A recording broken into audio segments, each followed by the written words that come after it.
చలం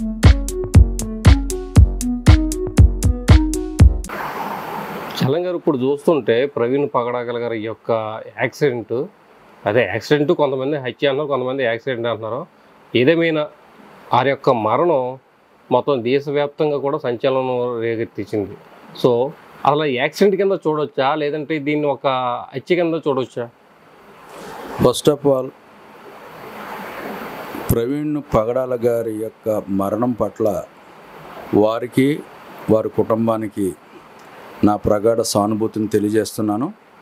క్రైస్తవ లోకానికి కూడా నా యొక్క ప్రగాఢ సానుభూతిని తెలియజేస్తున్నాను. ఎందుకంటే క్రైస్తవులు ఈ రోజున ఒక ఆణిముత్యాన్ని కోల్పోయారనే ఉద్దేశంతో వాళ్ళు రోడ్ల మీదకి రావడం జరుగుతుంది. నిజ నిర్ధారణ అనేది అప్పుడే తేలదండి, అది ఇన్వెస్టిగేషన్లో జరుగుతుంది. ఆ ఇన్వెస్టిగేషన్లో భాగంగానే కొన్ని అటు కొన్ని ఇటు వస్తున్నాయి.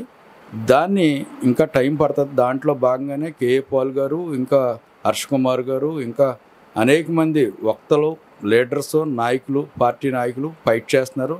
క్రైస్తవ సమాజం కూడా మరి సిజేఏసి నాయకులు కూడా ఫైట్ చేస్తున్నారు. దీనికి ఖచ్చితంగా జవాబు దొరికే రోజు వస్తుందండి. ఎందుకంటే దేవుడు మరి అది ఎలా జరిగింది ఏంటనేది ఎవరికి ఈరోజు కూడా ఒక మిస్టరీ కిందనే ఉంది. ప్రజలు ఏళ్ళలో మనం టీవీలో చూసినట్లుగా కొంతమంది నాయకులు ఇది మర్డర్ అంటున్నారు. అది నిజము దేవుడు ఎరుగును, నీరు పల్లము ఎరుగును అన్నట్టుగా అది ఏదో ఒక రోజుని నిజం అన్నది బయటకు వస్తుంది. అప్పటి వరకు మనం సమన్వయం పాటించవలసిన వారమే అన్నాం. అంటే ఇది ప్రభుత్వం అయితే ఇది హత్య అని అనడం, యాక్సిడెంట్ అనే చెప్తున్నారు.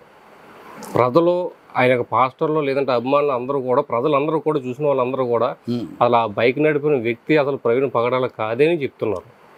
ప్రవీణ్ పగడాల కాదనడానికి వీళ్ళ ఆధారాలు మీ దగ్గర ఏమున్నాయని వాళ్ళు అడుగుతున్నారు. అడిగినప్పుడు దాన్ని సబ్మిట్ చేస్తే ఖచ్చితంగా నిజం బయటకు వస్తుంది.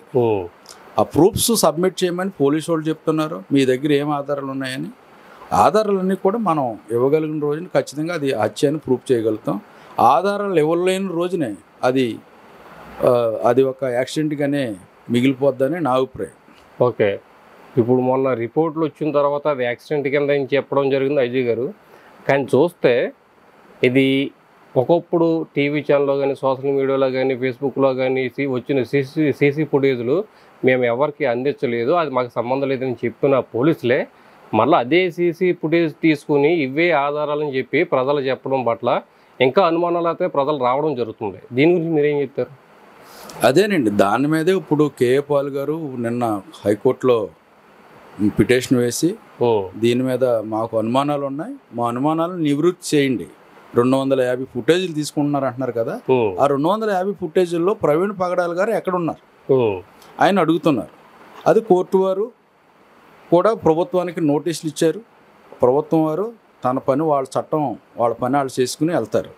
దీన్ని మనం గమనిస్తున్నాం, ప్రజలు గమనిస్తున్నారు, ప్రభుత్వం గమనిస్తుంది.